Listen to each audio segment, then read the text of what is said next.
I don't know what kind of listeners you've got, but Me neither. I'm not a fan of the Passion Translation. I don't think we should really call it a translation. I'm not. So I'm a bit naive here. What's the Passion Translation? The Passion Translation is a translation or a paraphrase that a guy called Brian Simmons has put together. Right. And he basically has claimed that God has spoken directly to him. Oh. And even that he's Red got flag. an extra chapter in one of the Gospels or something like that. It's If really... it's John's gospel, doesn't it? Isn't there like an extra half chapter anyway that some manuscripts don't have? Yeah. In the last bit where Yeah. Jesus Oh no, has he's a got meal? something else. Oh, he's got something else. Something Oh, heavenly. add your own piece to it. I don't honestly, I don't know enough about it, but there's a lot of red flags coming up. And if you read some of it, it's very flowery, passionate language. But it's the Passion Translation. Exactly, yeah.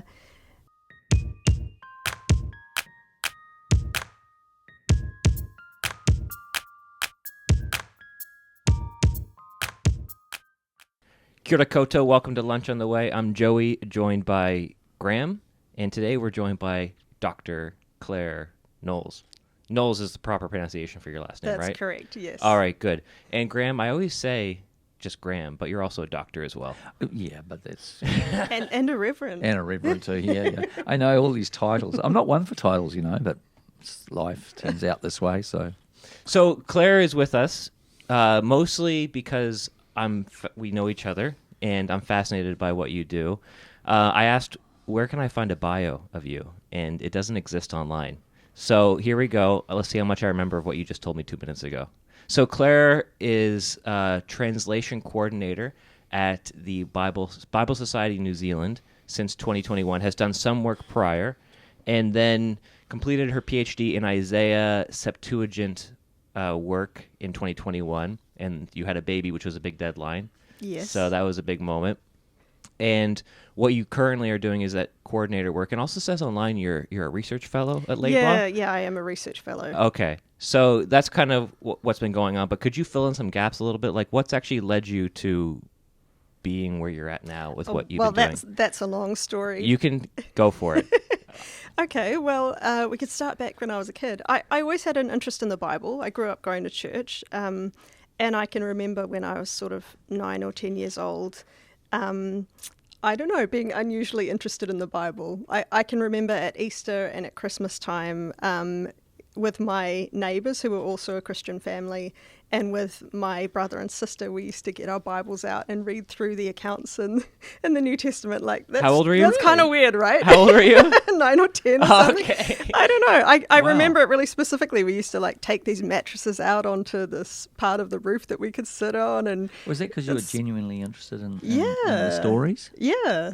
Okay. And I would say I became a Christian a little bit later than that. Like, I've made a conscious commitment and genuinely believed when I was about 11.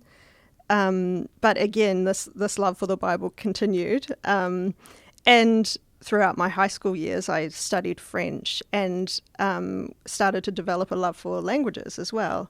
And it was just French in the beginning. When I finished high school, I wondered what I was going to do next, thought about various different things, but I ended up at a University of Auckland open day and went to a linguistics, sample taster lecture kind of thing. I left that thinking, I still don't really know what linguistics is, but it sounds amazing and I want to study that. And so that was, I started studying linguistics that same year. So when I was 18, my church ran a little, like a short-term missions trip to India, and we had connections with a family doing Bible translation in India, the Pennies, who I'm still in touch with now. And I went on with one of my best friends and spent some time with them in more sort of central India, and just kind of getting a taste for what Bible translation looked like in their context. And learning from them. And so it was all these sort of things converging. And I started to think, maybe this is what God wants me to do with my life. And this, I'm 36 now, so it's quite a long time ago. So did you study linguistics at university? Yeah. Did a degree in linguistics? Yeah, I did a BA Okay. linguistics and English literature and a bunch of other exciting languages because you can cram everything into a BA. Did you have any idea what you wanted to do with that? I mean, it was at that time that I started thinking about Bible translation. But when I first started, I think I was thinking, I'll do a BA, and then I had previously thought about doing primary teaching or something like that. And I was like, well, I can't go wrong with a BA and then doing a graduate diploma or something like that. So that's probably what I was thinking at the time. I remember my mum encouraging me to do something a bit more general first, which I think was a great call. And yeah, I loved that. And then I went on this long journey of trying to work out, is this really what God wanted me to do? I took some time off from the study once I'd done my BA, and I taught English as a second language at an international school in town, which was a really great experience. But again, during that time, I felt that I was being called to maybe not Bible translation, but to something to do with the Bible. I had always wanted to go to Bible college. I mean, I thought every Christian did, but apparently that's not the case. That's what I thought as well. I know. Apparently we're unusual. But anyway, I did have a clear... I had a sort of a vision kind of thing. It was quite odd, pointing me to Laidlaw. And I'm actually a Baptist, but I didn't consider going to Carey Baptist College primarily because I knew they didn't teach Greek and Hebrew. And I knew that that was something I desperately wanted to do. So Laidlaw was more obvious, and I felt that was the call. So yeah, then I did a grad dip at Laidlaw with some extra papers, as you do. And then extra papers, yeah. Oh yeah, because I was trying to do all the biblical stuff. Yeah. All the Greek and Hebrew. So you did dip grad, yeah. Yeah. Which led you into your masters. Yep. And then eventually I did my masters. Every step of the way in my study journey, I'm one of these people who's not really confident that I can do it. Yeah. All right. And so I would be like, I don't know, like I did well in the last thing. I'll just kind of dip my toes in and try. So when it came to the masters, I was like, let me do these 2 papers, see how they go. And if I don't do great, that doesn't matter. But then I did well and I loved it. And so then I did the next thing. I'm not one of these people who can like finish their bachelor's degree and then jump into a PhD. I can't even understand that. It's like I need some assurance along the way that I can do it. I'm a bit like you too, Claire. I hurdled that with a master's first before the big one. Yeah. So yeah, doing the master's was good. And during that time, I was in touch with Bible Society. I remember getting in touch with them. Apparently my mum did as well, which is really funny because she's not around anymore, so I can't ask her. But apparently she was sort of sleuthing, trying to work out. So why was the Bible Society? I mean, you could have gone with Wycliffe Bible Translators. Yeah. What was the Bible Society? I had thought of Wycliffe for a long time. And to be honest with you, there was something that kind of freaked me out about going, overseas and doing that sort of pioneering Bible translation work. I mean, there's so many different contexts that you can go into, so it doesn't necessarily have to be scary, but for some reason that sort of worried me. And my husband Sam, he's a teacher. He was open to the idea of mission and going overseas, but it wasn't like his passion as well. So I guess I was looking for, are there opportunities in New Zealand to do translation work? So yeah, I got in touch with Bible Society, and Dr. Stephen Pattermore, who was the translations director, we sort of started having these conversations, and he said, I think what you're doing is great. We should keep talking. But at the moment, there is only one job, and it's mine. But not too long after that, his boss said to him, like, we need to start doing some retirement planning for you. Right. We'd like to have somebody set up to take your place when you retire. And he was able to say, well, I know the person, because we'd already been in conversation. But yeah, it's been a long unfolding journey. Yeah. And I'm not one of those people who's really great with living with uncertainty. So I did find it challenging. But, I can look back and see God's hand guiding and, directing me to people and places and so on. And it's really lovely to look back on. Did the Bible Society encourage you to do your PhD? Yeah, they or did. Was that your only PhD when they were saying? One of the I don't want to say requirements, but one of the ideals for a translation consultant with United Bible Societies is to have a PhD. It could be in biblical studies, it could be in translation studies or linguistics.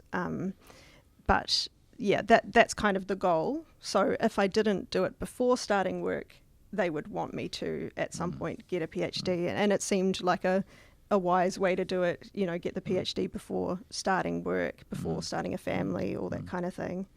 I think it was a good call. Yeah. Now that you're on the other side of it, you're like, wow, that's great. yeah. I think it was a good. At the time, I'm sure it was difficult. But there could have been alternative universes where this could have looked differently. Yeah. I mean, people do PhDs when they've got young families and stuff. I do think it tends to be more challenging for a woman to do that. But it can be done. Yeah. I'm just glad that I did it the way I did. Yeah, so I did do an internship year with Bible Society. I think it was 2015, which was a way again of me to, like a chance for me to get to know what the job looked like and get to know some of the people, as well as do some guided reading about translation studies and so on. And part of that was developing my PhD proposal. Yeah. So we have something in common in two different areas, just by hearing that a little bit of your story is my sister-in-law did a BA linguistics degree, and I helped edit some of her assignments, and I realized very quickly I was out of my depth when we got to Middle English, and I was like, what is Middle English? What's I'm like, Middle English? Oh, it's anyway. Middle English is like Chaucer time period. So you've got Old English, which is sort of more like Beowulf. It's the Anglo-Saxon. Oh, the Anglo-Saxon. And then when the French came along, English so developed into Middle English. Oh, okay. Yeah, so which is the Norman invasion. Which is a mixture of Old English and French. French. Yeah. So if you look, if you try to read some Old English, you'll think, gosh, that looks a lot like German. Yeah. Can't understand that. And then you get to Middle English and you think, oh, that's looking a lot more like what I'm used to. Yeah. And there's a lot of French influence in there, yeah. Even things like, words that we use for meat, like pork. That kind of stuff comes from French. Yeah, like we don't eat cow, we eat beef. Yeah, exactly. Yeah. So and then there's some connecting words like conjunctions and things, and I think pronouns and that were like quite different. You got to really parse your way through it, and you're like, what? Who's the subject in the sentence? You're like, what's going on? Yeah. All right, so that's one commonality. The second one is like you, when you were doing your first BA or degree in theology or whatever at Laidlaw, you're like, let's just do all the languages you can do. Yeah. I'm like, that was like me, and I quickly realized after I was doing Greek and Hebrew, this is tough. And I continued on with it, and I realized how difficult it even became the higher, like the more proficient you tried to become at the languages.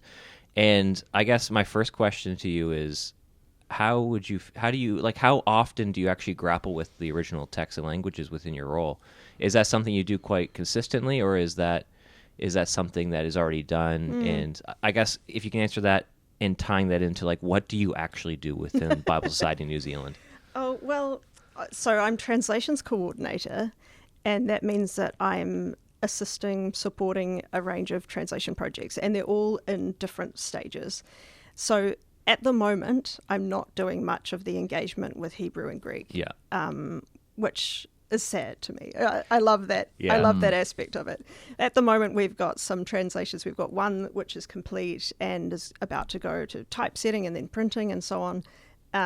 We've got others that are really in their infancy stages of trying to work out what the project's going to look like, who's going to be involved. So I'm not doing a lot of the hands-on, checking of the translation, which is, one of the things that I really love to do. Yeah. Getting right down into the detail and, yeah. I was just curious. Yeah, so there's multiple projects on the go, and I don't necessarily want you to name some of the projects because I understand some have some are not controversial, but they have some implications that are a bit broader for the broader church, and some are, aren't public necessarily around what you're working on. But generally speaking, what would be some translations that you could speak to that are coming across your desk and what's actually happening with that, and why is that important? Well, I'll tell you about the Tokelauan Bible, because this is really exciting. I can't remember when they first started talking. I think it was 1989. They first started talking in the community, like, we need our own Bible translation. Up until then, they've always used the Samoan Bible, because it was Samoans who took Christianity to Tokelau. Yeah. Tokelau is some way north of Samoa. So in 1989, when I was 1 year old, they started consulting. I think they spent something like 7 years consulting with every Tokelauan community. So in Tokelau, on the 4 atolls there, in New Zealand, I think there's some in Hawaii, in Australia, just everywhere. And then out of that, they developed this translation society. And so since then, I think it's been something like 28 years of actual work on the translation. That's incredible. And there's been a number of people involved, but primarily one man has done most. Of the translation work. So it is complete. Technically, it was complete a few years ago, but it's, a process of kind of making sure the text is accurate. It's a long project, isn't it? Yeah. And it's a long... I mean, that guy's life, that's his life's work. Exactly. So he's in his 70s now. He's devoted so much time to it. And, he's produced this text, which is going to be a treasure for their community, in terms of spirituality, but also in terms of, keeping their culture going, keeping their language alive. So it's hugely significant.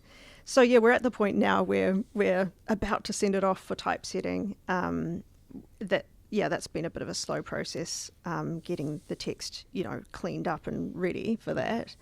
And hopefully we'll have a Bible dedication launch in Tokelau next year. We're looking at May or June next year. Is that a trip to the Tokelau? Yeah, should be. Nice.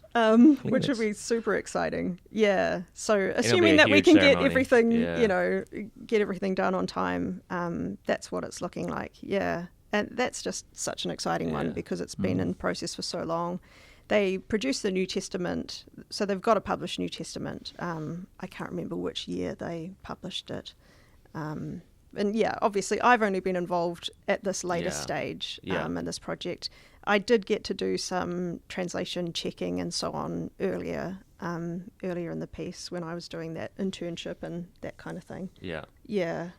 So I think we take this for granted a lot within, I guess, the English language, where we have numerous translations, and for a lot of cultures and languages, they maybe a missionary, not haphazard.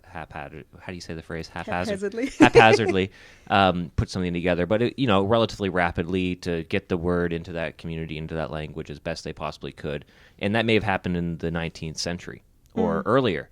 And then it hasn't been revisited for a while. So would this be an example of something where they had New Testament for a long time, but they didn't have a complete Bible? The New Testament is part of this whole project. I see. So not since, I don't know, it could have been, say, 2005 or something. Yeah. They had the New Testament. And that was it.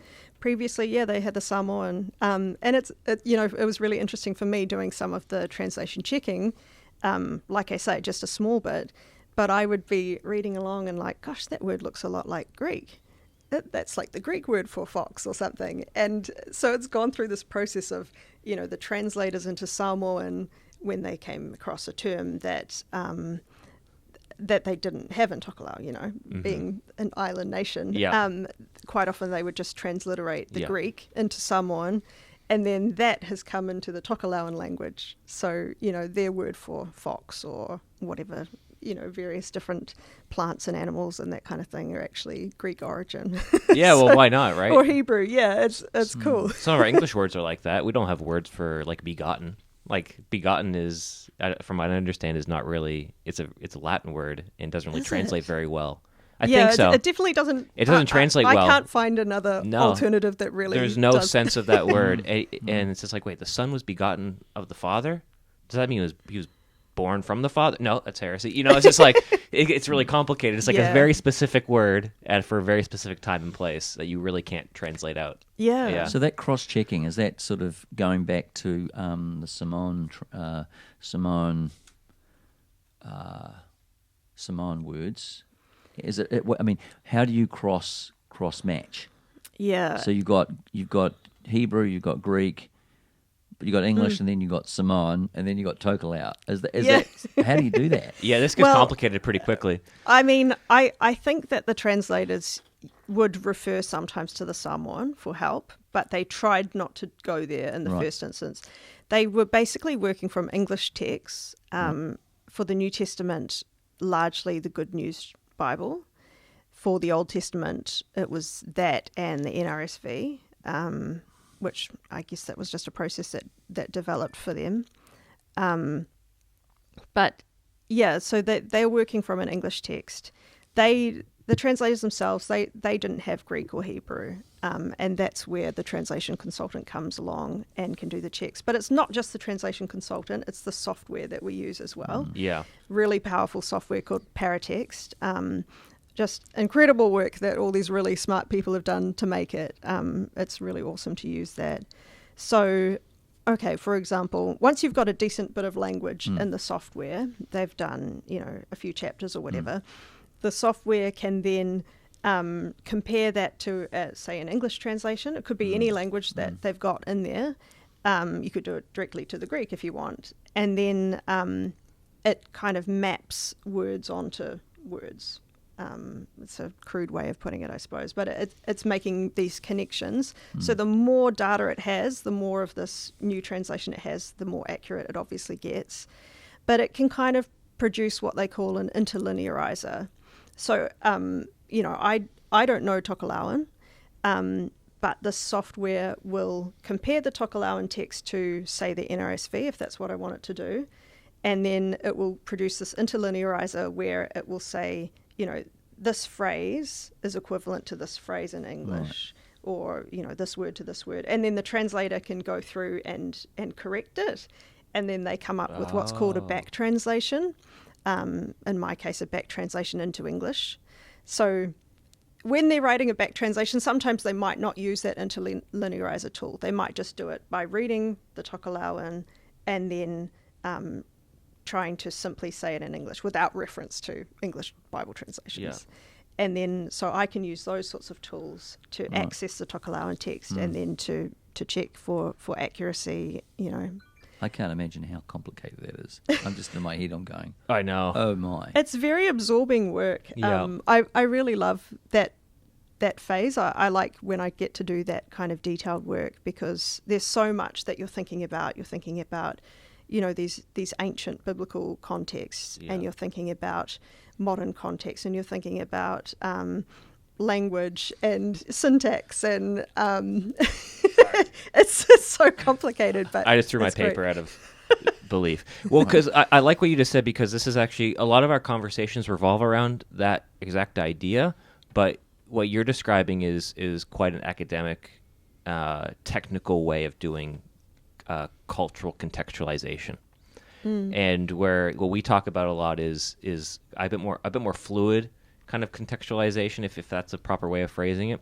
But I guess, according to you, how I don't even know how to begin this question because it's just so broad.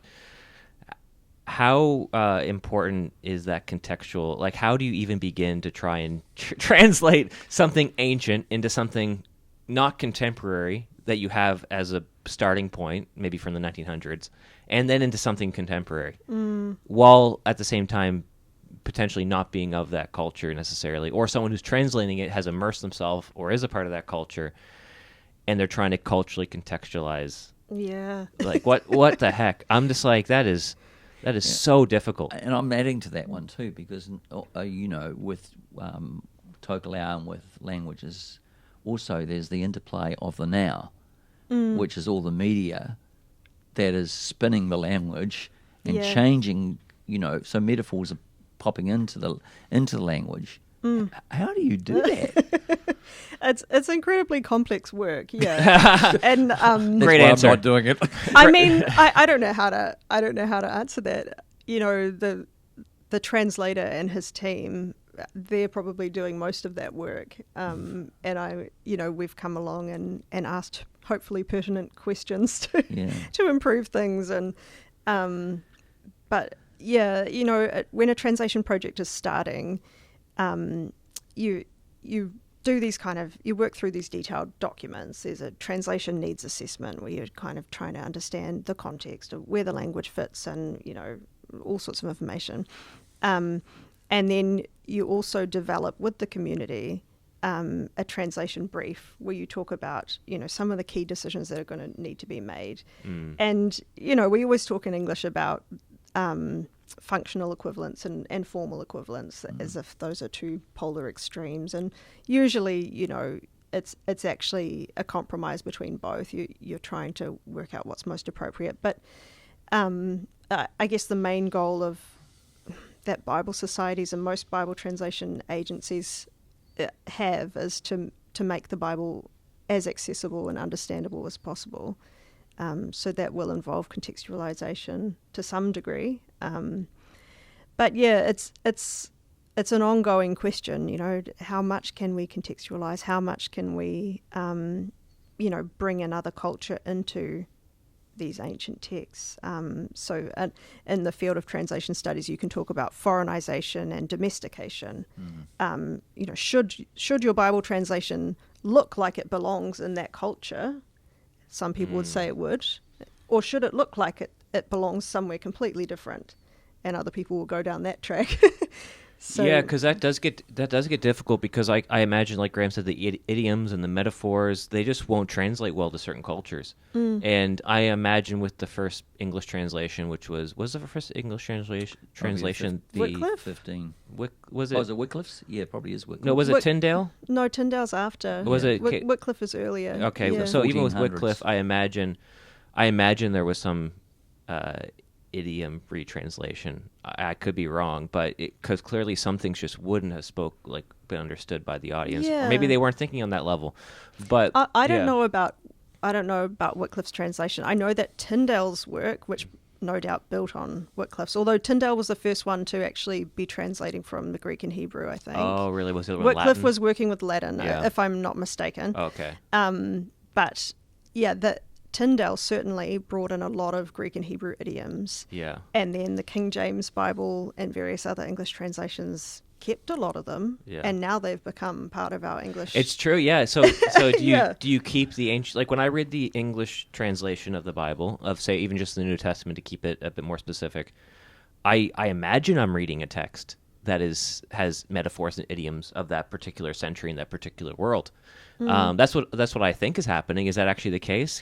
Are there examples of where that might not actually be true and some things have been, or does it really depend on the Bible translation that you're working with? It probably depends. I mean, most of our English translations seem to really build on the foundation of the King James Bible, and then the King James Bible very much built on the Geneva Bible and the Tyndale. So, some of them are quite different, especially, the more functional type ones like the CEV or the NLT or something. Yeah. But a lot of them sound very, very similar, right? They do. Like you can't go too far from the for some the reason the earlier ones. Beatitudes all sound the same. Yeah, the Lord's Prayer isn't altered very much. Because, I mean, sometimes those liturgical texts are deliberately not changed very often for those reasons. Yeah. Not wanting to upset people who know those texts well. Yeah, because I only did one little section when I was doing my undergraduate degree on textual criticism, which opened up the world.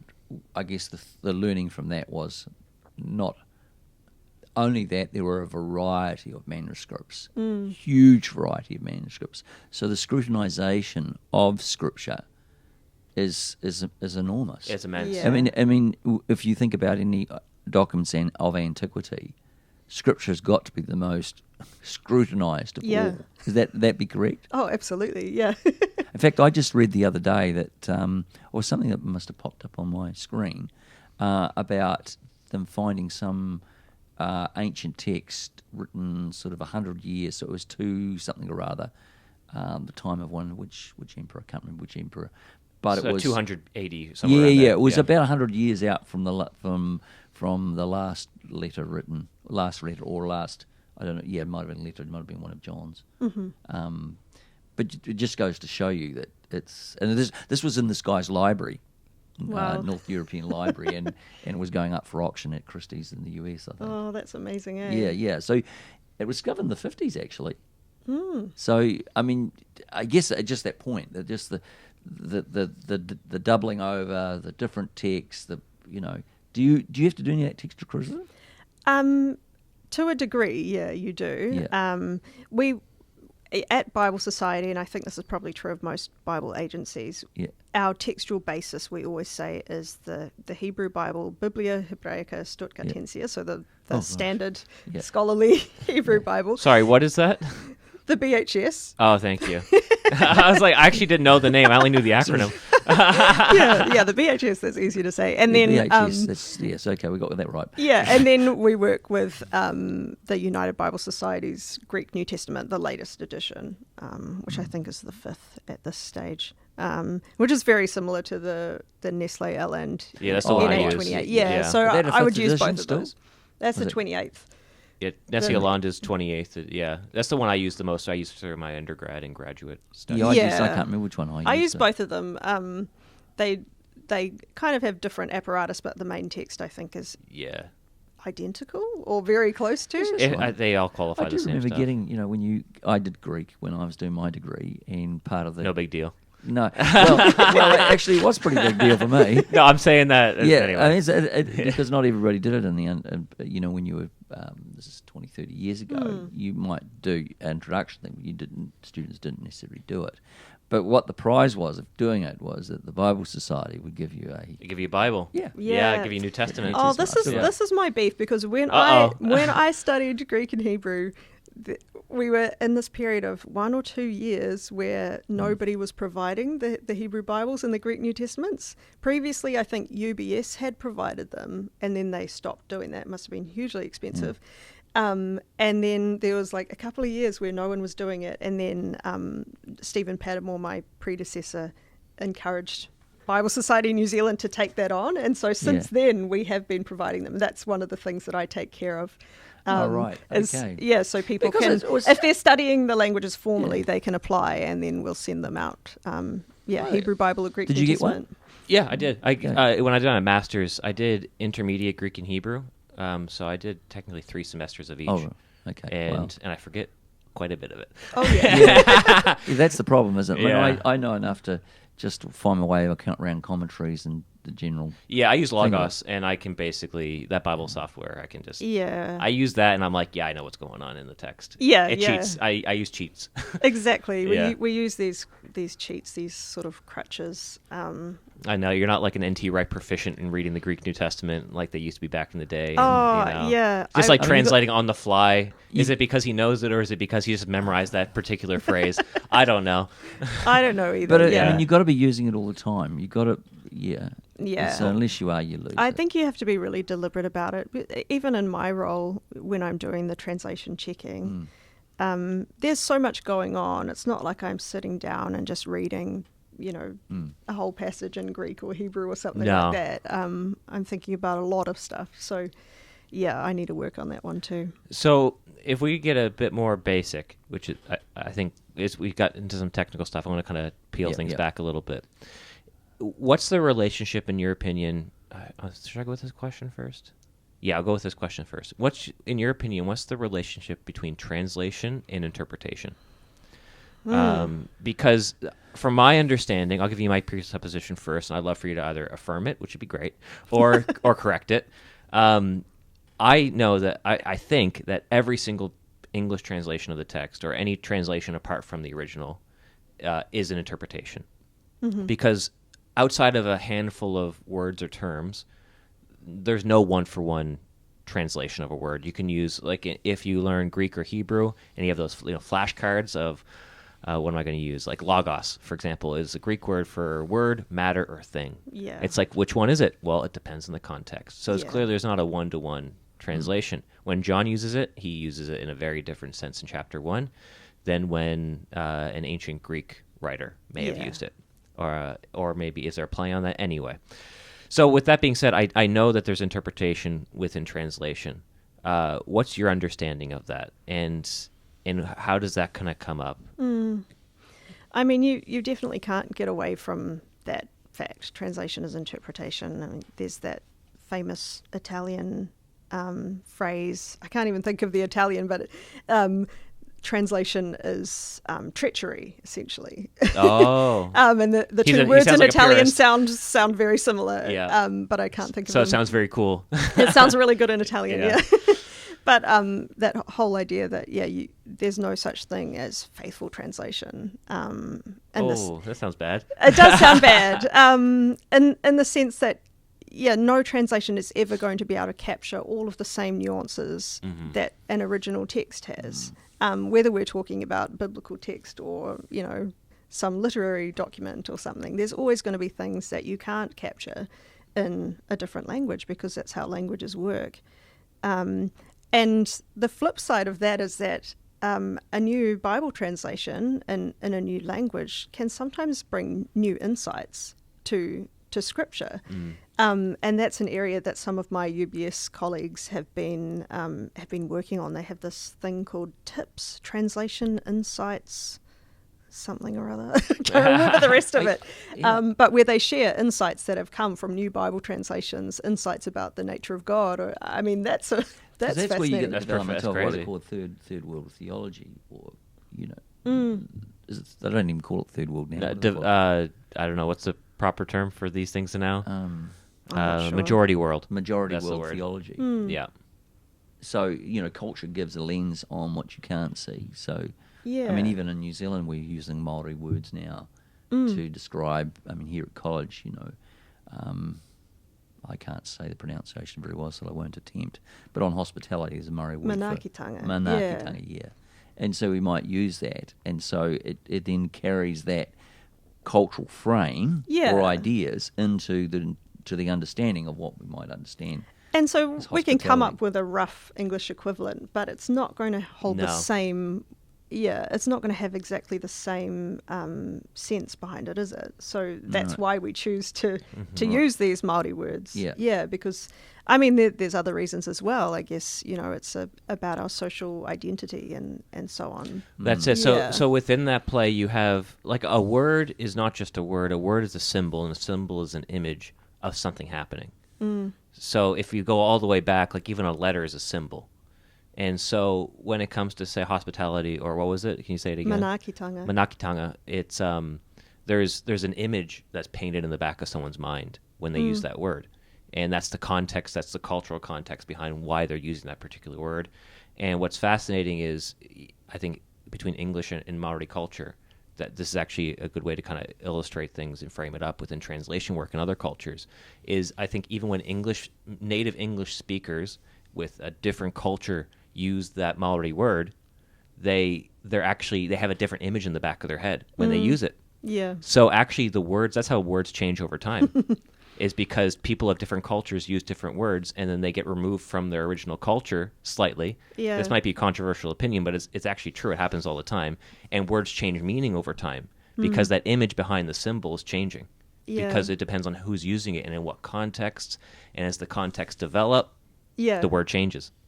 Yeah. So that's why, so that's why interpretation needs to happen within translation. And that's clearly why people might be thinking, correct, once again, I want you to push back on everything I'm saying. That's why within English translations, why do we have so many English translations? And why did Eugene Peterson translate the Bible into the Message version? Is because actually language and symbol changed over time. Yeah. And because it just develops and changes as different people adopt language from different cultures. Yeah. And that seems to me to be the logical outcome. And so when it comes to the Tokelauan translation, it's crazy that they never had, the Bible in their own language for such a long period of time, because they were then using Samoan cultural symbols. Not that they were necessarily like completely foreign as much as, like, say, English is foreign to French. There's some commonalities and similarities. Yeah. But but that whole image in the back of the mind of like when you use that word, it just like brings about a whole different kind of framework of understanding. Yeah. Just wasn't there. And So this makes you want to get into communication theories Oh, and yeah. relevance theory. Yeah, that's and why all of probably this. where I was going a little bit too, because this sort of thing. I'm writing something on aesthetics at the moment, and thinking, I'd reflect on this. I was doing it last night, reflecting on Maori and the way in which the early missionaries taught Maori. So it was the build of the Bible, so they teach them how to read and write, which really for Maori actually changed them. So it gave them a whole new symbolic world in which to engage in a Pākehā world. Yeah. Where was I going to go with this? But just I was thinking about aesthetics in this. So there's symbols from a world that wasn't written, so an oral world moving to a print world, and that is interesting in itself because the print world that you're talking about, when you're putting text down, it locks it. Yep. And because it locks it, then the power of the aesthetic nature of all those images now begin. They're not moving quite so fast anymore, are they? Would that be correct? Yeah, They're actually beginning to settle. So in our English world, there are there's a lot of biblical imagery we use. The Good Samaritan, stories and everything. They all play out in the culture, not even in a Christian sense. Oh yeah, I you've think got so many that people going on. use biblical imagery and so on without having any clue that it actually So is that comes part from of the it? I mean, Bible. there's a slowing up of when you. I'm thinking out loud here. So when that Tokelauan Bible comes into their context, then it kind of solidifies images and metaphors, doesn't it? Which will then have some interesting play out. So we got two questions: moving images and metaphors, and solidifying images and metaphors. What I'm saying is, it's both and. Yeah. Yeah. What are your thoughts? I don't know. I don't know if I'm making any sense here. No, I see what you're saying. I mean, yeah, when things become written down, they do become like standardized. Yeah. I mean, that's even true of the English language. The spelling started to be standardized, like with the printing press and all this kind of stuff. Crazy. There wasn't standardized spelling. Yeah. Although didn't Shakespeare write his name like 20 different ways or something? Although it becomes quite slippery on the screen, I would argue. Yeah. It becomes slippery again on the scrn. Yeah, the digital world is the digital new world again. Plays with that because you're it's Yeah, But anyway, that's very true. Yeah, but there is a sense, that texts become standardized when they're written down. I mean, I'm not an expert on oral cultures. That's the only thing I would say here. Yeah. I think you can have fixed oral texts as well. But I don't know enough about that. well, I don't know a lot. A little dipping into that of in an oral world, your riddles, poems, myths, storytelling around the fire.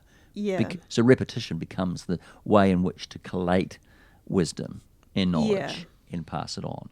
So in one sense, it's having a form of fix very important of being fixed, but actually it's still oral. So that the orientation and the tone and everything changes how the way you tell the story. Whereas print is print, isn't it? Yeah. When it's written down, it's written down. Although you might interpret the word, which is biblical interpretation, isn't it? We have a text, we have an English text, but how do we interpret that English text becomes another story. Yeah. Gosh, it's complicated, isn't it? It is complicated. You have a tough job. How did you? I was like, we're only just having like in the moment thoughts about this, and we're probably half wrong half the time anyway, and mostly wrong probably.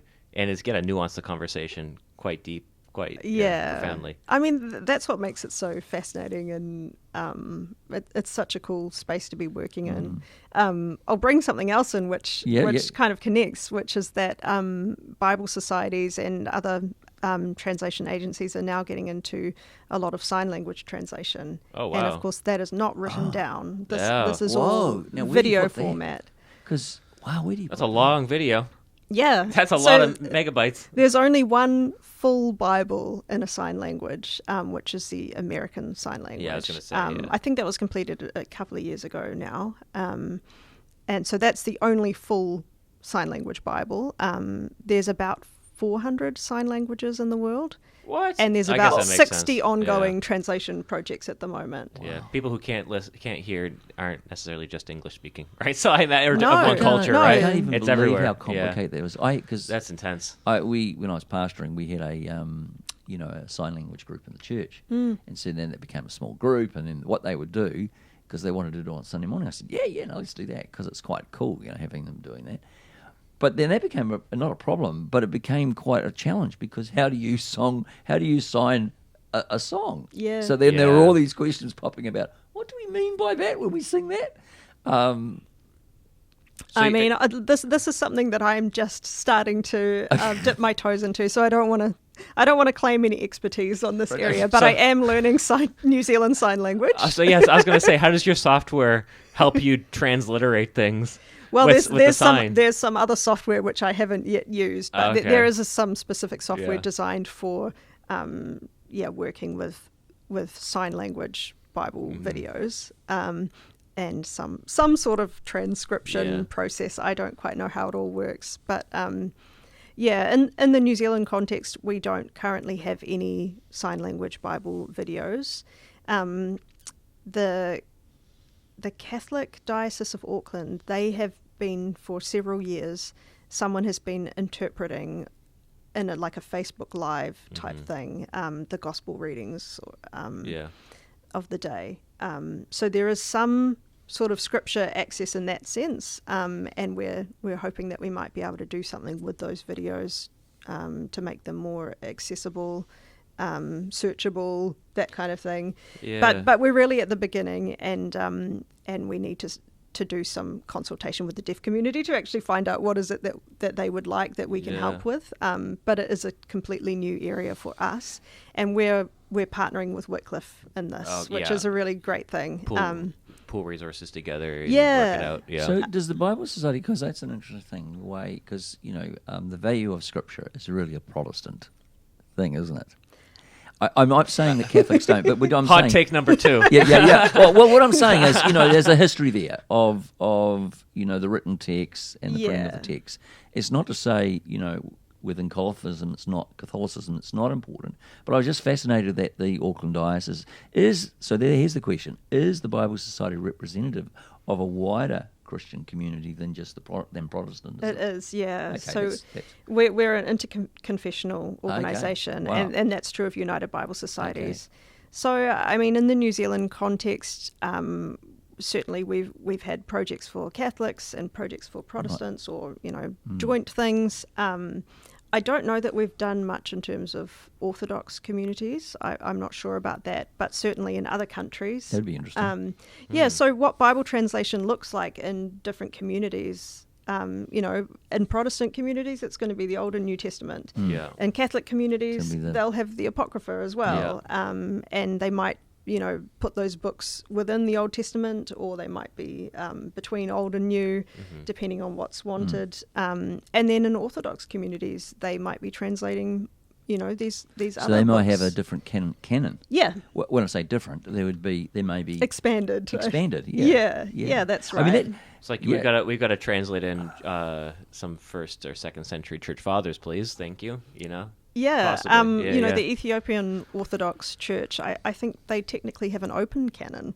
I don't think anything's been added for a very long time, but but they've got many, many more books. What about the Church of Thomas in India? Because that'd be pretty old too. Oh gosh, I don't know about the Church of Thomas. Yeah, I don't know. We have a student doing a PhD. I can't remember his name. He's doing a PhD. He's from that area. Oh, right. Yeah, I must ask him. Is that Jackson? Maybe I shouldn't. I can never remember. First names are okay. I don't need to bleep out first names. I don't even know. I can't remember his name. But I saw him the other day. But he's from there. Okay. Yeah, I don't know much about that. But so I do in know this part that of India goes right back to Thomas and Thomas going to India. So it's one of the oldest churches, and it's pre-Europe, Christianization of Europe. That's incredible. That's amazing. So I don't know what's there. That's very interesting. Yeah, so I don't know what their scripture looks like, But yeah, in terms of United Bible Societies, we will work with Protestants, Catholics, Orthodox. Yeah. Yeah. We all use the Bible. Yeah, that's right. The Bible is important for all of us. Yeah. Yep. I got 2 questions kind of before we conclude. The first one is maybe an easy question to answer. Might not be. It sounds easy. And the second one might be a bit more expansive. Mm-hmm. So the first one is, what is your preferred English translation of the Bible? Oh, yeah. It could be easy, or it could be, I have an answer myself, not you, for me. But what would you say is like, I really like this translation, and why? Well, I do read a lot of different translations. That's what I thought you were going to say. Yeah, I always, I've always used the NRSV more for scholarly study, and now there's, of course, the updated edition of that. For my own personal reading, I generally use NIV, the 2011. But I also really like the NLT. What's the NLT? The New Living Translation. Oh, okay. It's a bit more of a paraphrase than NIV. Yeah, and it's really well done in terms of the sound of the language. It sounds very natural to read. Yeah. And that's what I really enjoy. I know that some people like our friend Phil Church, he has some quibbles about interpretive choices that they've made here and there. Yeah, but in terms of readability and just feeling comfortable reading the text, NLT is really great. I love the message as well, have to say. I know the language is a bit out of date now. Isn't it funny how quickly that happens? Well, I think when you use like very colloquial language, it moves really fast. It does move fast. Yeah, but I love that and really appreciate Eugene Peterson's scholarship. I mean, amazing for one man. It's incredible. Yeah. I mean, I don't know what kind of listeners you've got, but me neither. I'm not a fan of the Passion Translation. I don't think we should really call it a translation. I'm not. So I'm a bit naive here. What's the Passion Translation? The Passion Translation is a translation or a paraphrase that a guy called Brian Simmons has put together, and he basically has claimed that God has spoken directly to him. And even that he's got an extra chapter in one of the Gospels or something like that. It's really... If it's John's Gospel, doesn't it? Isn't there like an extra half chapter anyway that some manuscripts don't have? Yeah. In the last bit where Jesus he's got has a meal? something else. Oh, he's got something else. Something heavenly. Add your own piece to it. I don't honestly, I don't know enough about it, but there's a lot of red flags coming up. And if you read some of it, it's very flowery, passionate language. But it's the Passion Translation. Exactly, yeah. But people who are using it as their main Bible, and I just don't think that's the Passion Translation is just sort of behind that. Is that sort of this idea of sort of much more of a spirit? Yeah, God speaking directly to your heart. Wow, okay, so this is very Pentecostal, doesn't it? It's on the Bible app, the Passion Translation, and you probably think it really shouldn't be used. I mean, that's my personal opinion. And but most scholars would agree with me, I have to say. Yeah, so you're not a minority opinion. I'm certainly not a minority opinion, but I know it's a very popular one, and it sells very well. I've seen it in bookstores, and I'm like, oh, cool. Is that anything to do with like the Passion Conference that happens in the U.S. with young adults? I don't know. Probably not. But that's what I wouldn't say don't brand. ever read it, but I wouldn't make it my preferred Bible translation. Read it alongside a more standard translation if that's what you want to do. Yeah, interesting. Because I don't know. I haven't even disclosed you how much I look at translations. It shows you how much he looks at the Bible. Yeah. Well, I just stick with one. I mean, when I'm looking at something, I'll go across, but I generally, when I'm reading, I'm using one translation. But I know there are a variety of different Bibles out there, and so what's happened is, it's the famous person will have their version of it, and then there's a sort of youth Bible, and then there's another Bible, and then there's another Bible. You lose count. And then the scholars will come out with their own versions. Yeah, that's right. And they're all rehashing issues that have been talked about in Bible translation circles for a long time. Yeah. But it's not to say they don't have value as well. But I mean, in English we have an insane number of Bible translations, and I really wish that Christians would focus their efforts more on helping other Christians, and so many languages still don't have scripture.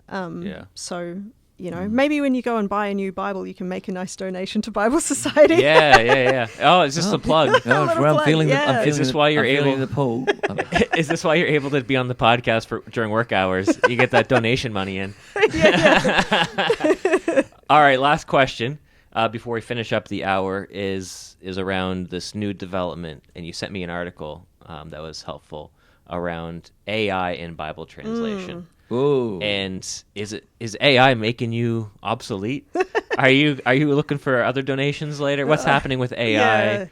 What's within the Bible translation community's conversations around that? Again, this isn't an area of expertise for me, but That's okay. I mean, neither us. we use AI. We're using AI now because We use it all the time. because the programs are artificial intelligence. Yeah. You know what I was still describing have with to do the work. paratext before. that's That's kind of AI, isn't it? But like a certain level of AI to where they can actually do the translation work themselves is kind Yeah. of what I'm talking about. I mean, I don't see that changing super rapidly. Maybe it's just I don't have the imagination for it. But AI works on data that it has, and if you're talking about a language that hasn't been written down before, if you're talking about a language where there's very limited data available, then what's AI going to be able to do with that? Exactly. But in saying that, I do know, I can't think of the name of the organisation. There's an organisation I was just reading about, which has come up with some sort of a system where you translate certain verses of the Bible from different genres within the Bible, and then it was something like 1,200 verses. And then that's kind of enough data for their AI model to go on to then produce like a basic draft translation of the whole thing. So I mean, maybe like John's Gospel, because there's only so many Greek words that are used in it. But they've obviously Wow. got a selection of verses which they think will cover the bases. So you can imagine how these sorts of tools are going to speed things up, but they're not going to remove that necessary human touch. And also, you got to think about community engagement. Like, what's a community? What are they going to feel about a translation that's just generated essentially by a computer? Yeah. Versus, we keep going back to the Tokelauan. We've had this community who've committed to this process, and it's taken decades. That's a very different feeling. Because what you're saying there is one level of translation is functional, another level is artistic. Is much more at a higher level. So I guess thinking what you're saying is AI can do that functional work, but it can't do that much more. I don't know how I don't even can't find the word to describe Culturally that. sensitive work. Yeah, well, it's creative. Creative. I don't even know if aesthetic, but it's sort of this a lot of movement and talking, and It's like the intangibility of the human spirit. yeah. If I I can- mean, It is. It Yeah. is that. Yeah. It's certainly limited at the moment, but I mean, who knows what will happen in this space. But yeah, we can absolutely use it. I mean, I did hear about, that idea that AI could help us produce a first draft really rapidly. Oh, yeah. Even that, I mean, that sounds really good, but even that makes me feel a little bit nervous because, if I mean, we all kind of know most of our Bible texts. But let's say we take a text from the Bible that's quite unfamiliar to us, really. And I say to you, okay, I want you to translate this Hebrew or this Greek text into English, but then I give you an English model to work from. Whether it's a good one or not, you're still going to be really influenced by that model that I've True. given you and That's probably right. not deviate much from it. So I wonder about, Yeah. those sorts of limitations as well. But I mean, it's a way that we're moving, and other people in United Bible Societies and so on, they're thinking more about this than I am, which is good. It is. I was thinking, I use some other terms. You're creating the ground. Who's creating the ground? Because the ground will set the context, set the framework in which you build on. Yeah. Yeah. But I think AI will be useful at probably every stage. Yeah. Someone else I read was saying that AI can come up with the consultant questions that need to be asked about certain. I mean, again, I don't think that it will probably be able to come up with everything that's important to ask. But No. yeah, I think it can be helpful in every stage of the process, probably. As you know, when I was younger, I would see older people be really upset about the change in technological advances, and because their world is changing, and I'm like, wow, they're just outdated. And as I'm getting older, the more I'm like, what's with all this new stuff that's happening? Oh yeah, and I'm just but AI is a bit scary. AI is different. Yeah. AI is different because I feel like I'm laughing because I was in church yesterday and the message was a good message, but it was the line was, that our methods change, but our message doesn't. Linda Lindover made some comment to me about what in her thesis, and I turned back to her and said, yeah, but the medium is the message. Who was that? Who quoted? What's that quote? That's from Marshall McLuhan. In other words, we're not. You can't completely unplug those two elements, the medium and the message. You can't. Yeah. You can't pull them apart. Yeah. No, that's good. I think we're coming up to the hour. We went to a lot of different places. I feel like I now know a bit more about what you actually do. We take our hats off to you. Take your hats off to you, man. This is crazy. But thanks for coming on, and I'll let you know when we publish it. Yeah, cool.